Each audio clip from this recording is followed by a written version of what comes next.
Vamos a hablar con dos profesionales, expertos en leyes, sobre lo que está pasando en el país, si se han hecho bien las cosas o no, cómo se están comportando los diferentes sectores que en este momento están diciendo una y otra cosa. Estoy con el doctor Israel Centellas, presidente del Colegio de Abogados de La Paz. Gracias por estar con nosotros. Y también el doctor Israel Quino, experto constitucionalista. Gracias también por estar con nosotros. Bienvenidos a ambos. A ver, primer criterio que me gustaría conocer de ambos. La decisión del ministro de Justicia de mandar a aprender a la expresidenta bajo lo que ella habría hecho durante el tiempo que fue senadora en esos días conflictivos, ¿es correcto para este caso? Hay que hacer un análisis del tema en concreto, porque se lo ha ido distorsionando. En realidad hay que ver qué tipo de actividades o actitudes ha tenido la expresidente dentro de la denuncia como tal. Porque la denuncia empezó contra algunos miembros de las Fuerzas Armadas y poco a poco se fue ampliando el espectro, tal vez de una manera discrecional, pero de parte de la denunciante, que es una diputada Patti, ¿no? Es diputada Patti.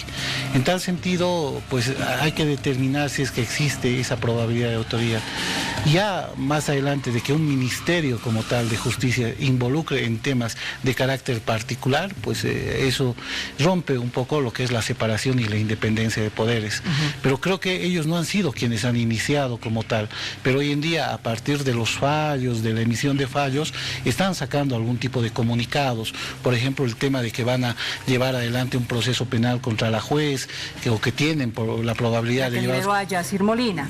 Claro, y eso entra dentro de lo que se involucra dentro de una franca vulneración a la separación de poderes, porque el órgano ejecutivo es diferente al órgano judicial, y obviamente la juez tiene razón en algo, en el sentido de que hay una segunda instancia que va a valorar si realmente lo que ella ha determinado es correcto o es incorrecto, si ha habido una buena fundamentación de parte del Ministerio Público o no existió, o si existen riesgos procesales y personales para poderle dar la detención preventiva. Y yo honestamente te digo, a nivel personal, creo que la jueza ha obrado de forma correcta, porque hace no muy poco se salió una ley, la 1173, sí, que establece que la detención preventiva es de última ratio, o sea, debería ser la última forma, el último recurso que la autoridad tenga para poderle dar una detención, o sea, privarla de su libertad. ¿Por qué? ¿Y por qué tiene sentido esta ley? Porque en algún momento se ha utilizado estas detenciones preventivas como una sentencia anticipada, porque ya lo presentas ante la sociedad, ya lo presentas ante los medios de comunicación, y va mal. Entonces, justamente por este aspecto se ha ido cambiando. Se ha establecido como privación de libertad de 6 meses máximo, para que durante ese tiempo el fiscal o el representante del Ministerio Público pueda determinar qué actos de investigación va a hacer. Exacto. Tiene que justificar. No me parece justificable aquello, o sea, porque... ¿No le parece justificable? Claro, porque podían haber dado una libertad pura y simple y que se defienda en libertad. Como Yacir Molina, digamos. Claro que sí. Ahora bien, en el caso de la señora Áñez, doctor Quino, hay quienes consideran que a ella le correspondería, si es que realmente quieren enjuiciarla y ver qué es lo que ha pasado durante esos 11 meses que ella ha sido gobernante, un juicio de responsabilidades. ¿Eso es lo correcto o está bien lo que está haciendo el ministro? En mi percepción, ¿no?, el procesamiento de la ex senadora Áñez corresponde en razón de haber tomado el poder de una forma que no contempla la Constitución. Una interpretación del 169 y siguientes lo han hecho de una forma inadecuada e irregular. De allí la tesis del golpe de Estado que reafirman. ¿Y ha sido inadecuada e irregular? Sí, porque no está previsto en la Constitución esa forma de interpretar. ¿Esa sucesión de mando no? No está prevista esa forma de sucesión presidencial, pero independientemente que ella hubiera, como lo dijo, asumo la presidencia de manera inmediata, no hubiera tenido razón de ser esta forma de irrumpir el poder político si no hubiera sido respaldado por las Fuerzas Armadas, porque son los uniformados, los miembros del ejército, que le impone la banda presidencial, reconocen ese mando político y se subordinan a ese mando político. Esos días, entre el 10 de la renuncia, el 12 en que proclama una interpretación de la sucesión presidencial y asume el mando político, ese es el hecho que se está juzgando. Que esta forma de haber tomado el poder luego fue reconocida por el Tribunal Constitucional Plurinacional en la Declaración Constitucional del 15 de enero del año 2020, es un hecho innegable. ¿no?, negar ese efecto que produce el reconocimiento del Tribunal Constitucional, tampoco se lo puede hacer. ¿Qué dice usted, doctor? ¿Está de acuerdo con lo que dice el doctor Tino? No estoy de acuerdo en algo. El artículo 169 establece la prelación, en qué casos se debe realizar en ausencia de poder. Y obviamente el Tribunal Constitucional creo que ha coincidido en eso, porque había una declaración constitucional anterior, la 003/2001, que establecía ya que un gobierno no puede quedar acéfalo, o sea, no puedes quedar sin cabeza, y tiene que asumir a alguien el poder, por todo lo que involucra al aparato estatal. Claro, porque no teníamos presidente ni vicepresidente. Y había renunciado también la presidenta de la Cámara de Senadores, el presidente de la Cámara de Diputados.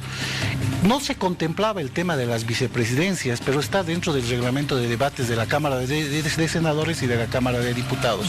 Por prelación, en algún caso debería corresponder a alguno de esos vicepresidentes que asuma. Susana Rivero. Bueno, yo en algún caso había ido a una teoría que era la teoría del interpoderes. Si ya no hay el poder legislativo, pasamos al ejecutivo y después al judicial. Podríamos haber hecho eso en su momento, pero no se ha dado el caso. Ya han agotado la parte de las vicepresidencias del órgano legislativo, sobre todo de la Cámara de Senadores, para que Yanine Áñez asuma. Yo en algún momento he dicho, Yanine Áñez ni tenía meridiana idea de ser presidente del Estado Plurinacional, porque creo que ella misma no sabía que le podía tocar en algún momento ser la presidenta, pero lo ha asumido, pero porque teníamos un vacío de poder, y eso está contemplado en el artículo 169 de la Constitución Política del Estado. Pero más allá, renuncia Evo Morales y ya se tiene que aplicar el artículo 170 de la Constitución Política del Estado, porque ahí había una renuncia expresa del máximo mandatario. ¿Qué dice, doctor Tino? Interpretar la Constitución del 67, el año 2019, por supuesto que está fuera de lugar. La interpretación correcta se la debe hacer en virtud a la Constitución del año 2009, que no prevé que el mando de sucesión presidencial deba llegar hasta una directiva camaral. Acababa, por supuesto, en la presidencia de la Cámara de Diputados, y en virtud a un elemento de pacto democrático debió generarse entre las fuerzas políticas una salida consensuada en términos democráticos. Por eso hoy, quienes han sido parte de esa toma del poder, se está juzgando el hecho de la toma del poder, no el ejercicio de la presidencia. El ejercicio de la presidencia fue reconocido por el Tribunal Constitucional en la declaración 01 del año 2020, en virtud a la interpretación que hace de la Constitución en actual vigencia. El ejercicio de la presidencia corresponde, por supuesto, a un procesamiento por juicio de responsabilidades quienes así hayan advertido que se cometieron ilícitos. Pero la forma en la que se toma el poder, eso hoy se está juzgando. Por ello también, quienes han sido los primeros denunciados fueron los miembros de las Fuerzas Armadas. De allí la teoría que se afirma por un lado del golpe de Estado. Pero esta sucesión presidencial está fuera de la Constitución. Que después ese hecho político haya sido considerado como un acto constitucional reconocido por el máximo intérprete, por supuesto que esto es innegable y se lo ha hecho así. No se va a negar la presidencia de la señora Áñez tras la declaración constitucional, pero la forma en la que se irrumpió, se quebrantó el orden institucional constitucional del país, por supuesto que fue irregular y con apoyo de las Fuerzas Armadas. Si no lo hubieran respaldado, miren, las Fuerzas Armadas, y no hubiera generado en términos de ella asumir la presidencia en la forma interpretativa que ellos tenían, por supuesto era otra la historia. Ahora, esa posición que está asumiendo el gobierno de determinar un caso determinado para investigar, ¿se desbarata? Pregunto, ¿se desbarata con el hecho de que una asamblea legislativa también ha llegado luego a trabajar, digamos? En realidad es que hay que adecuar la conducta. El derecho penal tiene ciertas características. Para que un delito se configure como delito, tiene que haber acción, tiene que haber tipicidad, tiene que haber culpabilidad, tiene que haber todos los elementos del delito. Si su conducta al momento de autoproclamarse se configura en un delito de terrorismo, por ejemplo, tienen razón en hacer el proceso. Pero si no se configura en un delito de terrorismo, pues no sé por qué le estamos llevando adelante a un proceso de investigación y decir que está bien que el proceso se esté llevando. O sea, puede haber otro tipo penal si es por el hecho de que haya asumido el cargo sin que le pueda corresponder. Pero ahí viene una segunda cuestionante. Entonces, ¿quién debería asumir? Si lo haces en un consenso o en un pacto democrático, igual estás yendo en contra de la Constitución. Y la persona que hayan determinado en ese pacto democrático, el día de hoy debería estar también procesada. Eso es lo que tenemos que hacer. Había un vacío de poder y tenías que ir a las presidencias y a las vicepresidencias porque se han conformado para eso. Obviamente no está establecido el caso como tal, porque antes sí estaba establecido en la anterior Constitución Política del Estado. Pero hoy en día hemos llegado a un caso sui generis, pero no deberíamos tener vacío de poder. Por eso es que ella ha obrado de esa forma. Pues nadie la proclamó, se autoproclamó, y en algún momento llegaron los de las Fuerzas Armadas, como dijo el doctor Quino, y han empezado a decir sí, todo esto tiene valor, y empezamos a darle la potestad de que ella sea nuestra presidenta, no, nuestra general. Y a partir de eso creo que no sé si se configuran los tipos penales, a eso voy, no al hecho de denunciar como tal, porque la denuncia la puedes presentar, pero si los elementos se configuran, pues no sé. También se quiere investigar, doctor Quino, y todo el país lo sabe, lo que él acaba de mencionar, lo que el doctor Centellas acaba de mencionar, ese pacto democrático que se habría realizado pocas horas o tal vez en el momento en el que el presidente se conocía la renuncia del expresidente Morales. Ese pacto democrático, Miriam, debió acabar en una decisión de quién asuma la presidencia del Senado, y se seguía la línea sucesoria. Si renunciaba la señora Salvatierra, sesionaba el Senado, elegía directiva cámara. O sea, tenía que haber sesionado el Senado, pero en ese momento no había las condiciones para que sesione la Asamblea Legislativa. Esa fue la salida del pacto democrático que debió asumirse. Por eso hoy esas consecuencias jurídicas están teniendo responsabilidades. Esa irrupción, por ello los tipos penales, Miriam, ¿no? Conspiración, sedición y terrorismo, ¿no? Esa forma de quebrantar, porque dice el que subvierta, ¿no?, con acto subversivo el orden institucional, genere zozobra, vulnere derechos, será sancionado con 15 a 20 años. Eso dice el Código Penal, eso se está investigando. Pero es el desafío del Ministerio Público que deba aprobar en estos 4 meses toda esta su tesis, ¿no? Decir que hubo un quebrantamiento del orden constitucional, que con la ayuda de las Fuerzas Armadas se interrumpió el mando político, se quebrantó la democracia. Esa es la tesis que debe demostrar el Ministerio Público en estos siguientes 4 días. Lo que no es concebible... ¿Siguientes 4 días por qué? 4 meses, 4 meses, en el tiempo de la detención preventiva inicial que ha dispuesto la jueza. Lo que es inconcebible, Miriam, es que existan actores políticos en este procesamiento. ¿Qué tiene que hacer el ministro de Gobierno acompañando a la señora Áñez, bajándola del avión, acompañando a la plataforma aeroportuaria del Alto y conduciéndola a la FELCC? En ninguna parte del Código de Procedimiento Penal dispone que serán ministros de Estado los que aprendan a procesados. No, por supuesto que no. Ahora, volviendo al pacto democrático, estaban presentes también personas del MAS, la señora Adriana Salvatierra, se dijo que también, no recuerdo el otro nombre porque tengo ahorita un poco de duda si era la señora Susana o la señora Yañíquez. Sí, en realidad yo creo que es que la única salida que le han visto en ese momento, porque ahora dicen que Susana Rivero debería ser la presidente, o sea, claro, porque le correspondía, porque era la primera vicepresidente de la Cámara de Diputados. Claro, volvemos a lo mismo, digamos. Él también renunció. Obviamente hoy en día nos dan, o sea, le dan la posibilidad a ellos de poder afrontar un proceso.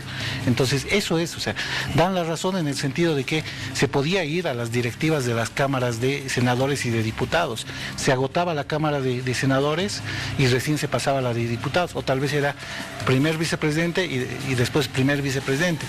Pero en algún caso había un vacío de poder, y quien en este caso ha asumido es Yanine Áñez.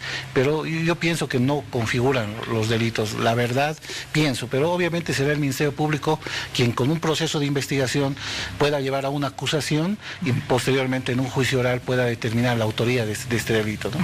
Por eso les preguntaba si era correcto lo que está haciendo el Ministerio de Justicia, o si lo conveniente o correcto, no sé qué palabra será la correcta, era quizás procesarla en un juicio de responsabilidades. Como ella lo había dicho en algún momento, a mí me corresponde un juicio de responsabilidad, lo dijo en su momento la señora Áñez.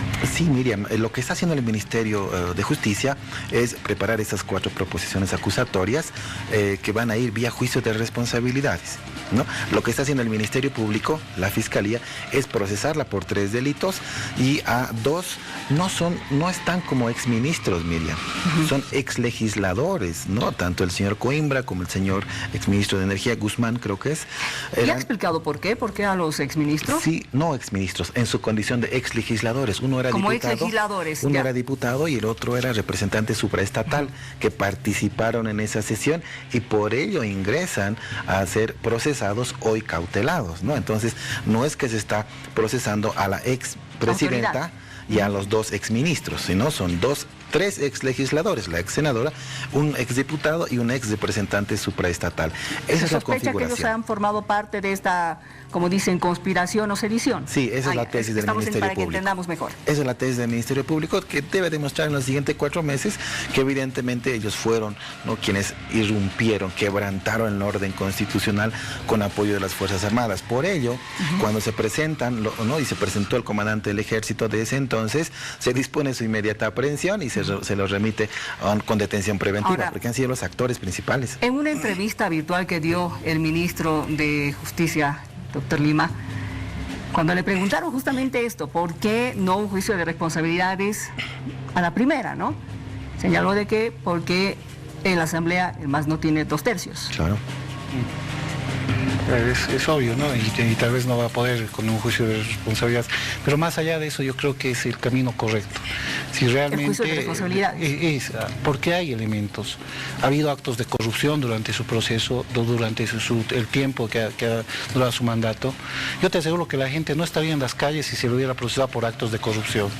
No estaría en las calles y estaría metido en temas de Entel, en temas de muchas instituciones como tal. Te aseguro que no.